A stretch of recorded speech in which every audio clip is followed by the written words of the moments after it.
আলাইকুম। বৈষম্য বিরোধী ছাত্র আন্দোলন লাগুনমিয়া উপজেলার প্রতিনিধিদের পক্ষ থেকে আপনাদের সবাইকে সংগ্রামী শুভেচ্ছা ও সালাম জানাচ্ছি। আপনারা জানেন 2019 সালের 7ই অক্টোবর বুয়েট ক্যাম্পাসে আমাদের শহীদ ভাই আবরার ফাহাদকে কিভাবে নির্মমভাবে ছাত্রলীগ পিটিয়ে সারা রাত পিটিয়ে তাকে হত্যা করেছে এবং কি এমন ভাবে পিটিয়েছে যখন সে একটু পানি চেয়েছে, সে পানিটুকু হচ্ছে ছাত্রলীগ তাকে হচ্ছে যে দেয় নাই। পরবর্তীতে তার লাশটা পর্যন্ত গুম করতে চেষ্টা করেছে ছাত্রলীগ, কিন্তু সাধারণ শিক্ষার্থীদের প্রতিবাদের কারণে তারা সেই লাশ গুম করতে পারেনি। আপনারা জানেন আবরার ফাহাদ কি জন্য আসলে সে আজকে এই অত্যাচারের শিকার হয়েছিল, কি জন্য নির্যাতনের শিকার হয়েছিল।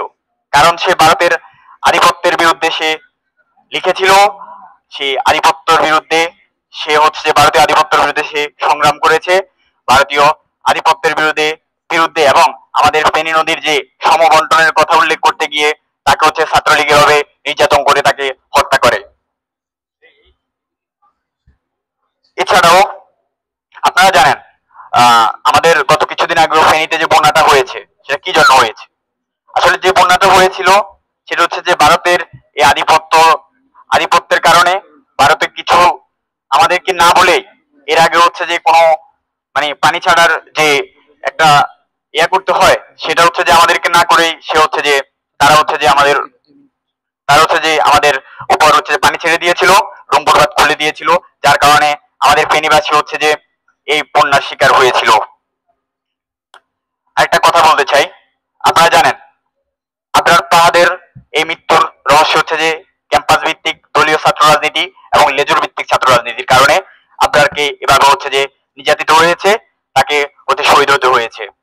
আজকে যদি ক্যাম্পাস ভিত্তিক ছাত্র রাজনীতি, এই লেজুর ভিত্তিক ছাত্র রাজনীতি, দলীয় ছাত্র রাজনীতি যদি না থাকতো তাহলে আবরারকে এভাবে ছাত্রলীগ হচ্ছে যে হত্যা করার সাহস পেত না কখনো।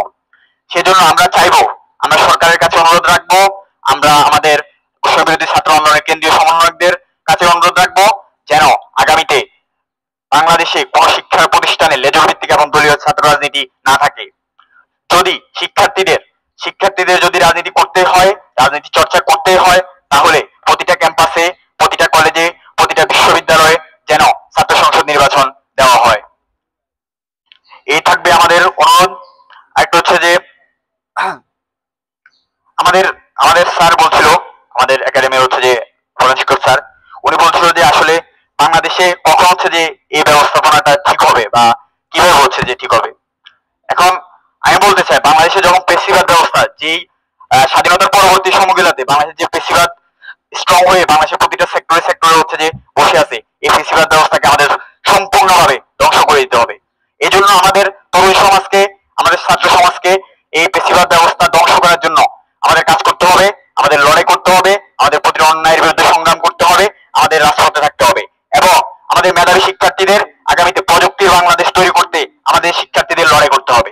এ বলে আমি আমার সংক্ষিপ্ত বক্তব্য শেষ করছি এবং আপনার উপস্থিত সবাইকে আমি ধন্যবাদ জানাচ্ছি। আসসালামু আলাইকুম সবাইকে।